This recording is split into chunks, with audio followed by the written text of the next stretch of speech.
Today we continue our Myths of Genesis Bible study series with Chapter 7. Chapter 7 continues the story of Noah, but it starts out in a different voice. We mentioned last time that there's going to be a couple different speakers in the story, and here's the first time we hear the other speaker begin.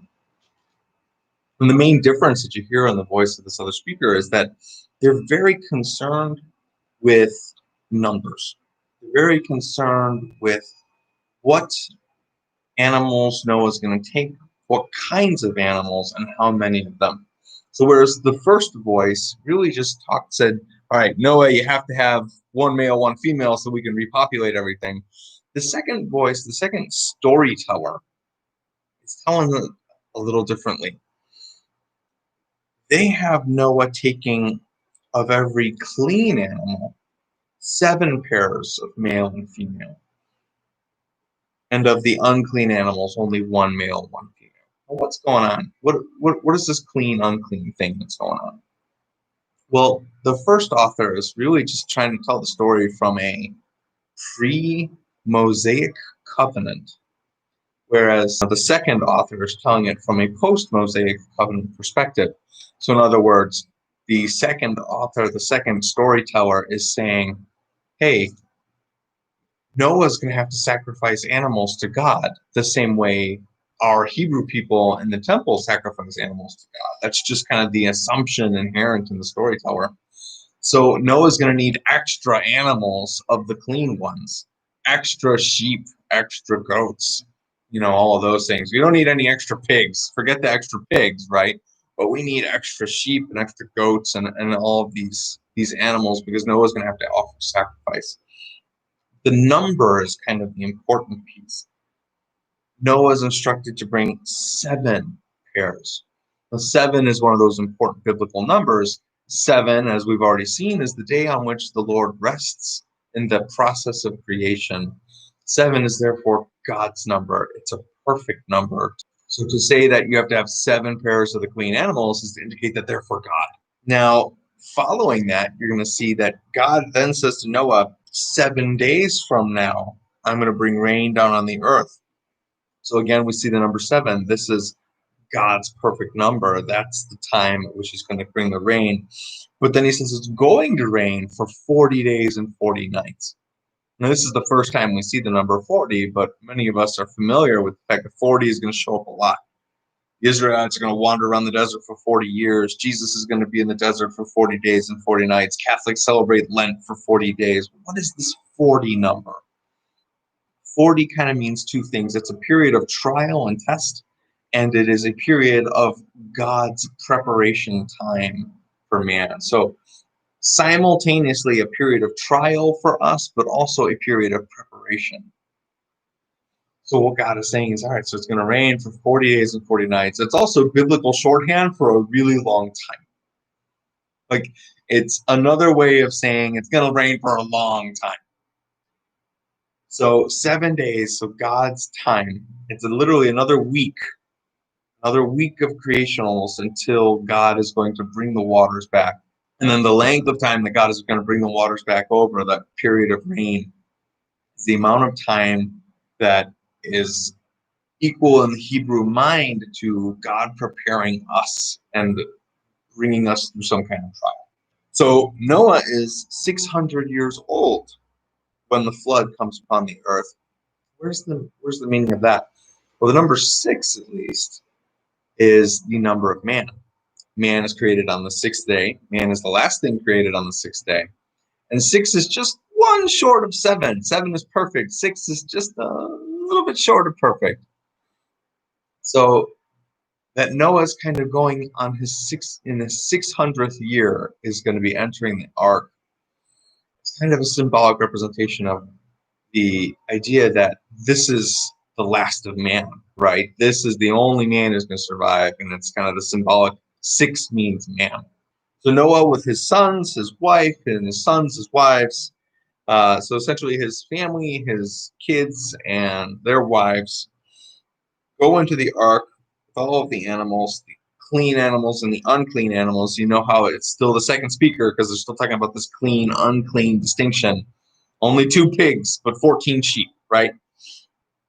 The birds and the snakes and everything else that had come to Noah. So Noah didn't go out and find them all. God sends them all to Noah. That's kind of an interesting thing that maybe we neglect sometimes. And so just as God had commanded him, when the 7 days, he has 7 days to get the last stuff ready, the waters of the flood come upon him. And there's 2 different tellings of it. 2 storytellers, 2 ways of telling it. So in the first storyteller, it's about the the floodgates of the great abyss and the floodgates of the sky. So in other words, the water comes from below and it comes from above. Hebrew imagination pictured the whole world as waters all around. It was waters under the earth, it was waters over the earth, and there was this kind of hollowed out space, and then the bottom was the land supported by these big pillars out of the water. And then there was the sky and everything above us, and we were on the land, and so there were the heavens above us, and then this water, and then above that water was the heavens of heavens. And so they imagined, first storyteller imagines the waters coming up from the water below and coming down from the water above. Whereas, the other guy had just said, literally, I'm going to rain for 40 days and 40 nights. So this one is saying floods from above and below are going to come in. There's kind of this interjection from the first storyteller voice, and then it goes back to the second storyteller's voice of, hey, 40 days and 40 nights of rain. So everybody's on ark. The flood continues. It goes on for 40 days, and it lifts the ark, right? As the water rises, the ark is also lifted up. And it goes above everything on the earth. 40 days of rain and flooding and stuff is enough that the ark is, every mountain is covered. So the ark is just coasting. Now, what's the difference between an ark and a boat? Arks don't have rudders. Arks don't have any means of propulsion. An ark is just a big box that will float. Which means the symbolic meaning of it is that Noah isn't attempting to go anywhere. Noah isn't attempting to steer himself. Noah isn't attempting to be in control at all. The point of an ark is that God is in control of where the ark goes and what the ark does. The ark can't move itself. It can't steer itself. It can't do anything. So the flood continues. The water rises. Even the tallest mountains are more than covered by the water. And everything caught in the flood, at least the earthly creatures. Obviously, the water creatures are fine, but the earthly, the things that live on the earth, the birds and the snakes and the animals and whatever else, all dies. It's literally said that everything on dry land with the breath of life in its nostrils. In other words, remember that God said in the first chapters that he breathed his life into Adam. Well, everything with that breath of life dies. Only Noah and everything in the ark survives. And, we think, okay, 40 days, 40 nights of rain, and then it's over. No. After the water had swelled on the earth for 150 days is the last line of chapter 7. The waters were like that. So it rains 40 days, 40 nights, it floods, and then it stays there for 150 days. Unfortunately, I don't know enough about Hebrew numerology to tell you the exact meaning of 150, but we can tell it's quite a long time of flooding. And if you want to understand the Noah story, there's some really important things you have to get. The first thing is that the Hebrews, remember, thought of water as essentially the physical manifestation of chaos. They were not a people who went out on oceans. Even their fishermen. I mean, look at the disciples of Jesus Christ in the New Testament. They're on the Sea of Galilee, which is basically a lake. We call it a sea, but it's a lake. And it's relatively small. I mean, we're not even talking like a great lake. It's a pretty small lake. And storms come up on this lake and toss them about, and they think they're going to die. And these are fishermen. These are men who live on the water. And a little storm is all that it takes to kind of frighten them in the New Testament. So you can tell that they have this kind of antagonistic relationship with water. You can't stand there. You can't hurt animals there. There's nothing but a plank between you and eternity in the ancient words. So there's this sense among the Hebrews that the waters are this primordial chaos pre-creation. The very first lines of Genesis talk about how the Spirit of God hovered over the waters, that the waters were always there. So a way for us in a modern imagination to understand the story would be, imagine a planet that explodes. And, like, let's take Krypton. Well, we're going to imagine planet Krypton, and planet Krypton is dying. And so there's one guy who knows that planet Krypton is dying, and he builds something to protect himself and his family and as much of the genetic inheritance of the planet from destruction as possible. And he loads them all into this thing, but he doesn't have time. Let's say he doesn't have time to build a way to propel it or steer it. He has time to build a shell to protect them, and that's it. He builds it, he gets everything inside of it. The planet goes boom, and it launches him into space on board this thing. We're using the Superman comic book origin story to help understand this mythic Noah story.